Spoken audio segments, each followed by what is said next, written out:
When we have a sound system comprised of multiple elements, we have multiple amplification stages in the signal path. If we start from a microphone, we get a level that ranges from -60 dBu to -40 dBu. That's about 0.01 to 0.01 volts. That signal goes usually through a preamp that will raise that level to line level. That level is going to be anything between -10 dBu and +10 dBu, 0.25 to 3 volts. That level should remain throughout the system until we get to the last stage, the amplifier that will raise that level to speaker level. This level can be 1 to 100 volts or even more depending on the sound system.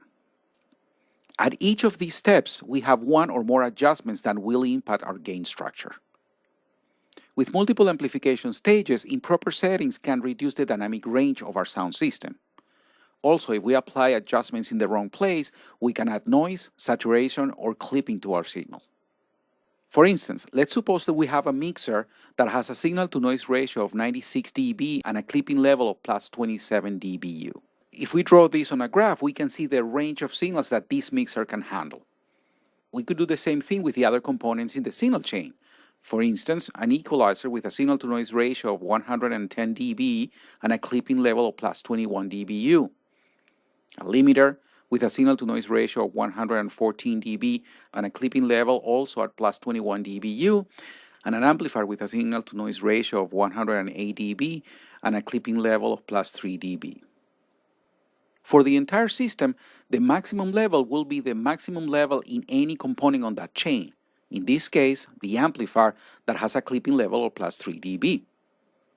The lowest usable level is going to be the highest noise floor of any of those components. In this case, the mixer. That level in this case is at -69 dB. This is calculated by subtracting the clipping level minus the signal-to-noise ratio. So without any adjustments, we can see that the dynamic range of this system has been reduced to 72 dB. This is less than the dynamic range of every single component in that signal chain. Setting up proper gain structure has a very simple goal: maximizing the signal-to-noise ratio and maintaining sufficient headroom for signal peaks. The procedure is very simple. First, we need to use a proper signal for calibration, and then we need to follow the signal path. That means we cannot start at the amplifier. We need to start from the first gain stage. At that point, we need to get the signal to operating level as soon as possible. And then we need to maintain that unity gain throughout our system. The last thing that we're going to do is adjust the amplifiers. Throughout the system, we are going to need to use meters to ensure that we're keeping unity gain. The steps to do this are very easy. First, lower or turn off your amplifiers. Then, adjust the input gain for proper operating level. We need to use meters and make certain that the incoming signal is reaching near 0 dB. Then, we need to maintain proper signal through the entire signal chain. Maintain unity gain through all processes in that chain. We need to compensate when reducing gain, and we need to use meters wherever it's needed.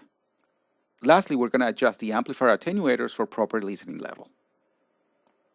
But why do we adjust amplifiers last? Amplifiers have the smallest headroom in the audio chain, and it's normally 3 dB.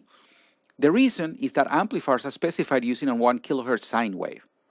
Sine waves have a crest factor of 3 dB. That means that the peak level is 3 dB above the RMS level. The other thing to keep in mind is that amplifier level controls are not volume controls, they are attenuators. If we start by turning the amplifiers to the maximum, that means no attenuation, two things can happen. The input signal would be too high, forcing us to lower the incoming signal and feeding more noise into the amplifier, or signals running at 0 dB RMS will cause saturation at the amplifier, as the amplifier cannot handle signals that are 3 dB above that 0 dBu. When we're setting our gain structure, we can start by adjusting the input gain for proper operating level.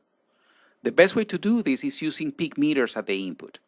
Then we adjust the gain until the peak indicator starts to flash. This usually happens 3 or 6 dB before actual clipping, that is depending on the system specifications. Then reduce that gain by 6 to 12 dB to provide additional headroom.